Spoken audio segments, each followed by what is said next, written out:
Non, chérie, les Chinois ne vont pas venir te prendre. J'en suis sûr. Ils sont 2 milliards et leur économie est vachement forte. L'expansion de la Chine peut-elle encore être arrêtée? Le développement de la Chine depuis 2 ou 3 décennies est tout simplement fulgurant. C'est devenu un vrai business d'essayer d'évaluer la croissance chinoise. Il est indispensable dans tous les cas de discuter avec la Chine à tous les niveaux. La Chine, elle travaille pour les 50 ans, nous on travaille pour le quinquennat. Vous savez, une majorité de pays du monde a la Chine comme principal partenaire économique. Non seulement ce sont des concurrents importants, mais ils commencent à manger les grandes entreprises occidentales. La Chine fait un virage absolument énorme. C'est parfaitement vrai que la Chine fait peur. Elle exerce une fascination sur beaucoup et sur moi aussi.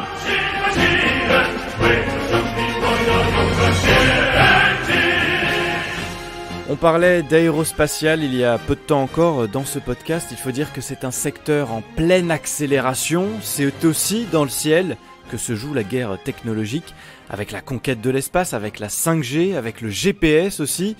Et c'est justement de ça dont nous allons parler cette fois-ci, parce que la Chine veut aujourd'hui sérieusement rivaliser avec le GPS américain.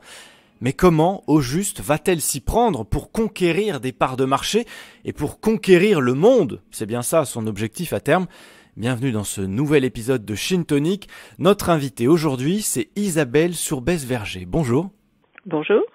Vous êtes géographe, directrice de recherche au CNRS, auteur chez Duno du livre « Un empire très céleste, la Chine à la conquête de l'espace ». Paru en 2008, alors 12 années se sont écoulées. Si vous deviez faire une petite mise à jour là, de ce livre, d'abord Isabelle Sourbès-Verger, qu'est-ce que vous rajouteriez en priorité ?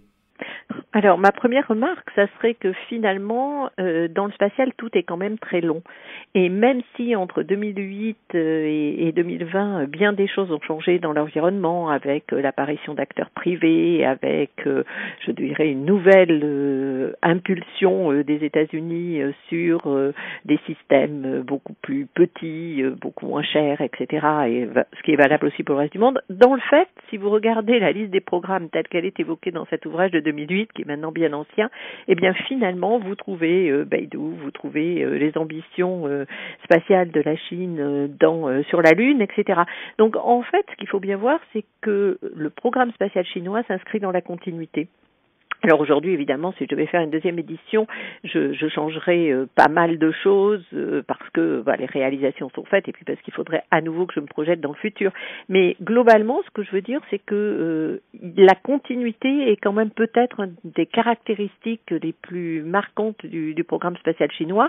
Et cette continuité, elle tient aussi à l'existence de plans quinquennaux, plus d'une ambition à très long terme de la Chine, qui est d'abord de rattraper les capacités spatiales les plus performante et puis ensuite de définir sa propre politique. Et peut-être que dans le secteur spatial, comme dans tout un tas d'autres secteurs, ça change tous les 3 ans, tous les 5 ans. Il faudrait presque réécrire un livre à chaque fois, non ? Non, alors là justement c'est ce que me paraît marquant, c'est que les choses arrivent, mais ça ne change pas véritablement. C'est-à-dire que les ambitions spatiales chinoises, c'est vraiment d'abord ce qu'on appelle le rattrapage, c'est-à-dire être capable d'avoir des systèmes spatiaux correspondants, pas du tout forcément identiques, mais correspondants à ce que les plus grandes puissances spatiales, c'est-à-dire aujourd'hui les États-Unis, voire en partie l'Europe, ont. Et donc, que ce soit dans le domaine des télécommunications, que ce soit dans le domaine de l'observation de la Terre, que ce soit évidemment dans celui de la navigation, on en voit le résultat aujourd'hui, ou dans l'idée peut-être de faire débarquer un taïkonaute sur la Lune, la Chine se contente de suivre un programme de long terme qui est cette espèce de rattrapage, le fait de gommer la grande différence qu'il y avait dans les années 60 entre une Chine sous-développée et des États-Unis triomphants en train de faire le programme Apollo. Donc un rattrapage qui se fait quand même très rapidement. Qui se fait très rapidement, oui, qui surtout s'accélère, je dirais, c'est-à-dire qu'il y a un effet de cumul qui arrive, parce que si vous regardez les missions que la Chine font aujourd'hui, par exemple sur la Lune, c'est-à-dire être sur la face cachée de la Lune, ça c'est original, mais en revanche avoir un petit revers sur la Lune, finalement c'est ce que faisaient aussi les Russes dans les années 70, et ils ont même ramené des échantillons de la Lune. Donc bien évidemment les technos ont évoluer et ce que fera la Chine quand elle ramènera ses échantillons dans la prochaine mission lunaire, ça sera plus spectaculaire, mais c'est pas fondamentalement différent. Et si vous regardez le système Beidou de navigation, eh bien c'est pareil, l'Union soviétique avait un système de navigation dans les années 80. Donc si vous voulez, le rattrapage il s'accélère, et puis surtout la Chine a d'autres ambitions derrière, et à la différence de ce qu'est aujourd'hui la Russie, la Chine elle est capable de dérouler un programme très ambitieux pour les 15 ans à venir, ça c'est absolument certain. Mais c'est pas non plus quelque chose d'aussi phénoménal et aussi surprenant qu'on a parfois l'occasion de le dire. Je vais reprendre l'exemple de Beidou, le système de navigation. Donc la Chine a terminé la mise en place de ce système, mais ce système, ça fait 4 ans qu'il est en train de se mettre en place progressivement. Et souvent, on découvre un peu le programme spatial chinois à l'occasion d'un événement, sans voir qu'il y a une vraie continuité derrière. Ouais. Et Beidou, effectivement, voilà, ça fait partie des champs de bataille aujourd'hui de la Chine. C'est la géolocalisation stratégique dans le contrôle des populations, stratégique sur le plan militaire aussi. C'est devenu un enjeu de contrôle et de souveraineté premier aujourd'hui. Alors, c'est là que c'est un petit peu étonnant, si vous voulez, cette grille de lecture qu'on applique systématiquement à la Chine. Parce que, est-ce que ce que vous venez de dire, vous l'appliqueriez aussi au programme Galileo européen ? Est-ce que vous considérez que Galiléo, c'est une manière de contrôle des citoyens et que c'est la preuve d'une forme, je dirais, potentiellement de recherche de supériorité stratégique? On ne dirait pas ça. On dit sur Galiléo que c'est un programme qui ouvre de nouvelles applications économiques et que c'est un programme d'indépendance technologique. Et je pense que pour la Chine, c'est vrai aussi. Aujourd'hui, Beidou, c'est le seul moyen pour la Chine, par exemple, de localiser des mobiles. Et si vous prenez l'exemple de la route de la soie, où la Chine ambitionne effectivement de développer des échanges, y compris des voies ferrées d'ailleurs, sur une grande partie, par exemple, de l'Europe, pour prendre cette voie-là, eh bien, il est évident qu'un système de navigation va leur permettre de se positionner et de gérer du trafic. De la même façon, dans le domaine des voitures connectées ou de l'ensemble des objets connectés, la navigation est un élément crucial, de même que pour le développement de la téléphonie mobile. Donc, si vous voulez, je pense qu'il y a 2 volets sur le spatial chinois. Il y a ce volet qui est finalement assez classique, assez normal, où la Chine utilise les capacités spatiales pour du développement économique et pour aller de pair avec ces nouvelles capacités technologiques. Et puis vous avez, alors derrière, ça là j'en suis d'accord, mais c'est à plus longue échéance, le volet stratégique où la Chine peut utiliser elle aussi ces systèmes de navigation pour éventuellement envisager des missions militaires opérationnelles qui intégreront la navigation dans le ciblage, etc., etc. Mais ça, on en est beaucoup plus loin. À cette étape, la Chine fait ce qu'a fait l'Europe avant, c'est-à-dire qu'elle acquiert son propre système de façon à être totalement indépendante de toutes les applications permises par la navigation et la géolocalisation qui sont effectivement très importantes et qui vont intervenir dans de tas de nouvelles applications. Mais est-ce que vous pensez vraiment, Isabelle Sorbès-Verger, que l'Europe, avec Galiléo, a les mêmes ambitions que la Chine avec Beidou ? Sur le plan, bien sûr, sur le plan commercial et international, y compris sur le plan du soft power, les ambitions européennes sont très très importantes. Et si vous preniez les déclarations de la Commission au moment où il y a eu quelques difficultés suite à la mise en place des partenariats privés-publics qui avaient été initialement décidés, donc dans les années 2005-2010, le discours textuel de la Commission était que Galiléo était un programme stratégique pour l'Europe. Mais est-ce que ça a marché ? Parce qu'aujourd'hui, le GPS c'est partout dans le monde. Galiléo, à quoi ça sert ? Galiléo est également, Galiléo est également très présent dans le monde et il y a de plus en plus d'utilisateurs. Les puces de Galiléo sont par exemple systématiquement mises dans la plupart des téléphones mobiles aujourd'hui pour faire de la navigation.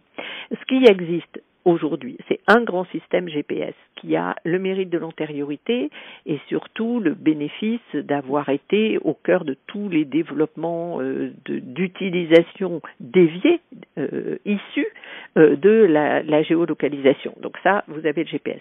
Et puis après, vous avez Galileo qui a visé des performances civiles extrêmement élevées, qui sur certains points particuliers a même une performance meilleure que celle de GPS, si bien que les utilisateurs des technologies de navigation d'une manière globale mettent systématiquement des puces capables de se connecter à la fois à GPS et à la fois à Galileo, ce qui est une garantie aussi de sécurité au cas où un des deux systèmes pourrait avoir un problème. Donc de ce point de vue, et si on regarde les applications civiles, il est clair que les ambitions commerciales de Galileo sont très très élevées et que la performance technologique de Galileo est réellement bonne et reconnue en tant que telle. Après, vous avez le cas chinois. Le cas chinois, lui, il est exclu du fait, je dirais, des régulations très dures en matière de transfert de technologie imposées par les États-Unis. Et donc, si la Chine veut à son tour pouvoir développer des applications liées à de la navigation et les commercialiser dans le monde entier, il lui faut inévitablement son propre système, y compris, je dirais, pour ses besoins propres et pour son autonomie. Donc le choix de développer un système de navigation pour les Chinois, il était absolument inéluctable. Ouais, c'est vrai que Beidou, donc le système de géolocalisation chinois, est déjà présent à l'étranger depuis 2012. Et enfin, l'étranger, entendons-nous, ça reste l'Asie. Maintenant, l'objectif de Pékin, c'est d'aller au-delà. Est-ce que vraiment le marché de Beidou va pouvoir s'ouvrir au-delà de l'Asie, parce que avec les États-Unis, bon, ça va être très compliqué. Avec l'Europe, qui a sa propre technologie, peut-être aussi. Ça va être quoi les ressources possibles, les débouchés pour Beidou? Ça va être l'Afrique, peut-être? Oui, mais surtout, déjà, le marché intérieur chinois, il est énorme.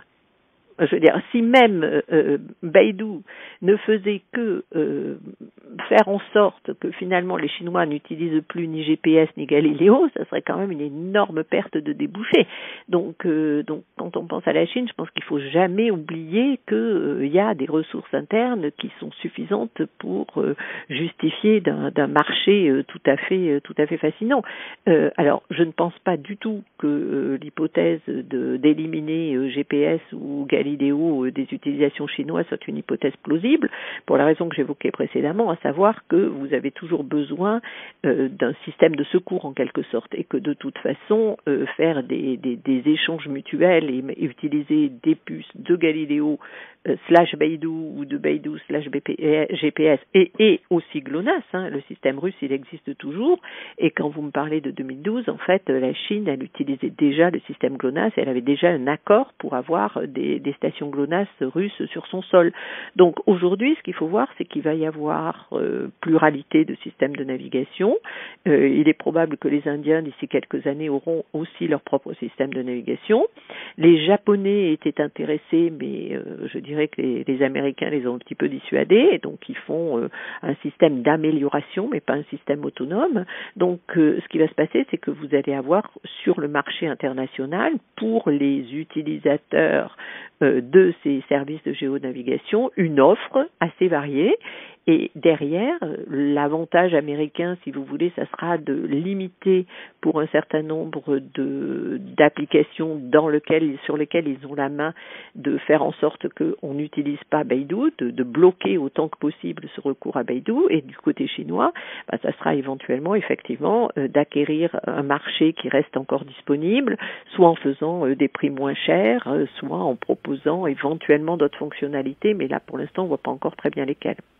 Oui, et le continent africain, alors vous y croyez, vous y croyez pas? Est-ce que Beidou, ça pourrait être une prise stratégique pour les Chinois pour étendre leur technologie? Et la question, si vous voulez, c'est que la navigation, ça ne rapporte pas d'argent directement. GPS, vous ne payez pas pour GPS. Et ça a été quand même un cadeau, entre guillemets, des États-Unis au reste du monde pendant de très très longues années. Parce que finalement, ce système GPS, ils l'avaient développé sur fonds propres et ils l'ont mis gratuitement à disposition. Là où ils ont fait de l'argent et là où le système a eu la vraie cohérence intellectuelle et stratégique, c'est que du coup, vous étiez obligé de passer par une application américaine pour l'ensemble de vos utilisations. Il y a un exemple très connu qui est que GPS a un volet militaire et un volet civil. Bon, si on prend par exemple la guerre en Bosnie, les militaires du monde entier alliés des États-Unis, donc globalement OTAN, ont été limités dans leurs activités sur le terrain par le fait que les Américains leur ont pas donné accès à la totalité de la fonctionnalité de leur système militaire. Mais c'est parce qu'on était complètement dépendant de GPS.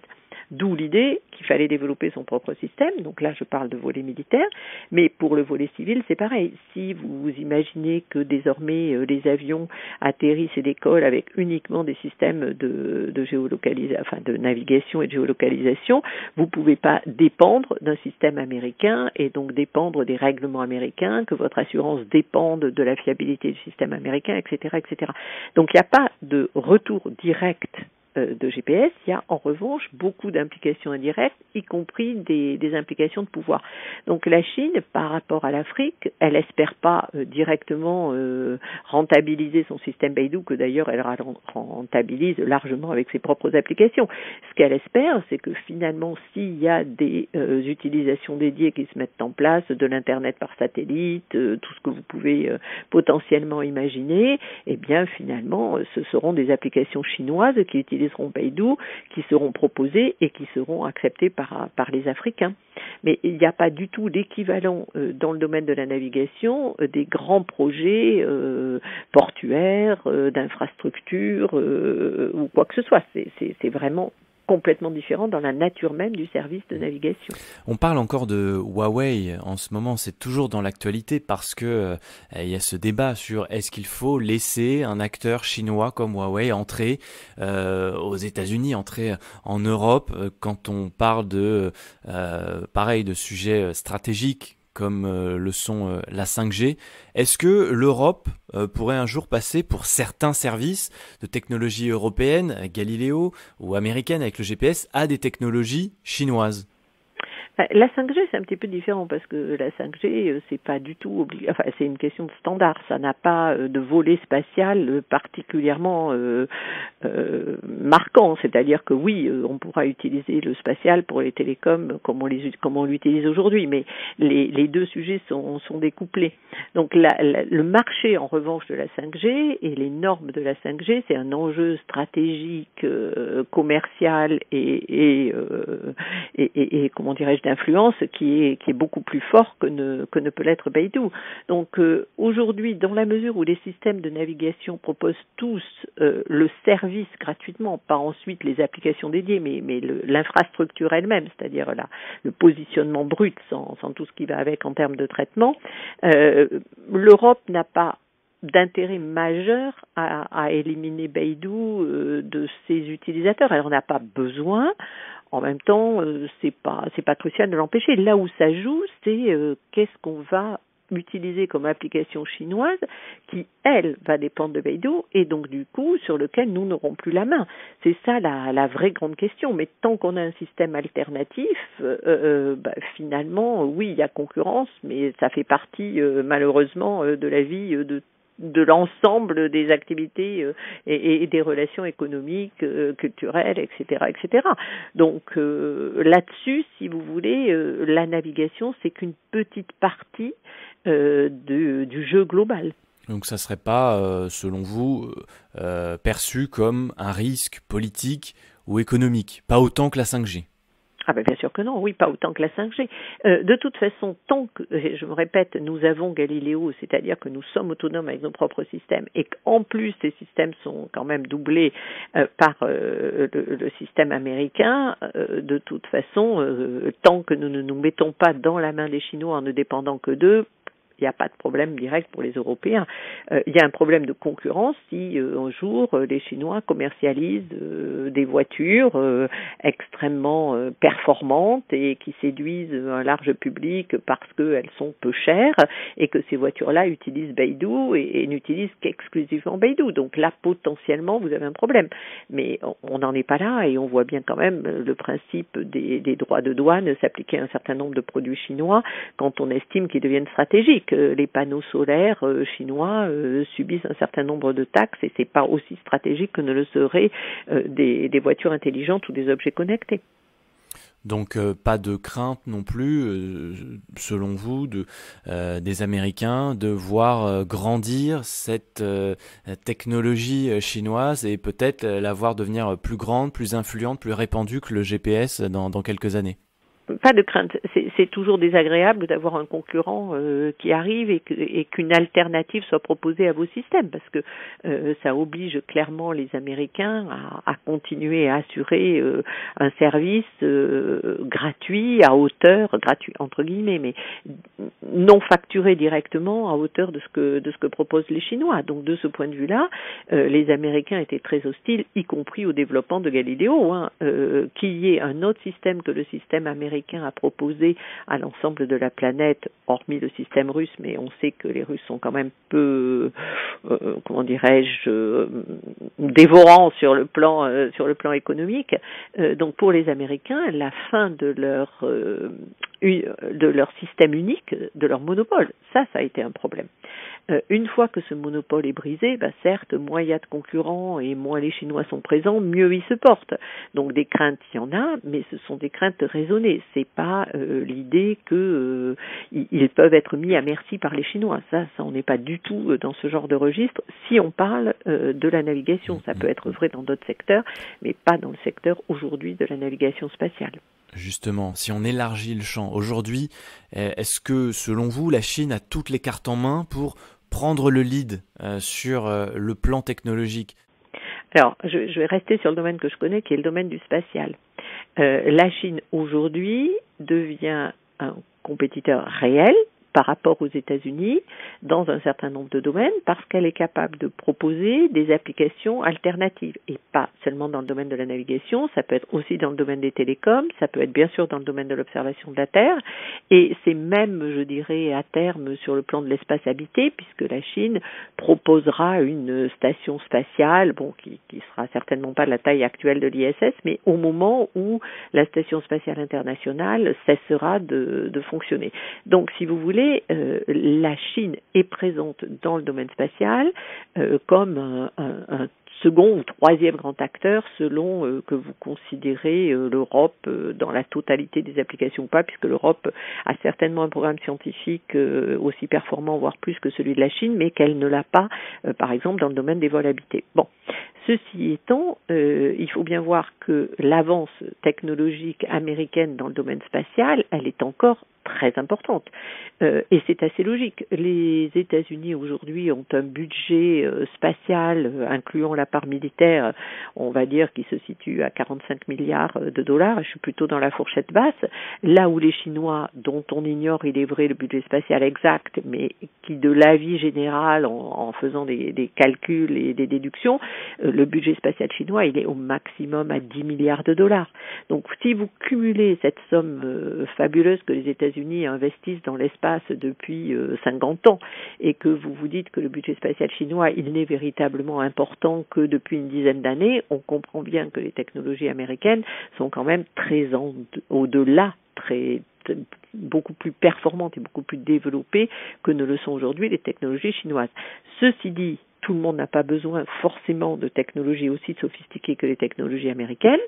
Plus de la moitié du budget spatial américain est un budget spatial purement militaire. C'est pas le cas du côté chinois. Donc, effectivement, dans un grand nombre de domaines, la Chine devient aujourd'hui un partenaire majeur de l'activité spatiale et continuera à l'être. Et c'est ça qui est peut-être le plus impressionnant pour les autres puissances spatiales, c'est que si vous tracez une courbe d'ambition de la Chine dans le domaine spatial, eh bien cette courbe, elle se poursuit à l'infini, si je peux dire. Merci beaucoup Isabelle Surbès-Verger. Je vous en prie. Je rappelle que vous êtes géographe, directrice de recherche au CNRS, auteur chez Duno du livre Un empire très céleste, la Chine à la conquête de l'espace. Vous pouvez bien sûr retrouver les anciens épisodes de Chine Tonic sur toutes les plateformes de podcast. N'oubliez pas de vous abonner pour être alerté dès la sortie d'un nouvel épisode. À très vite.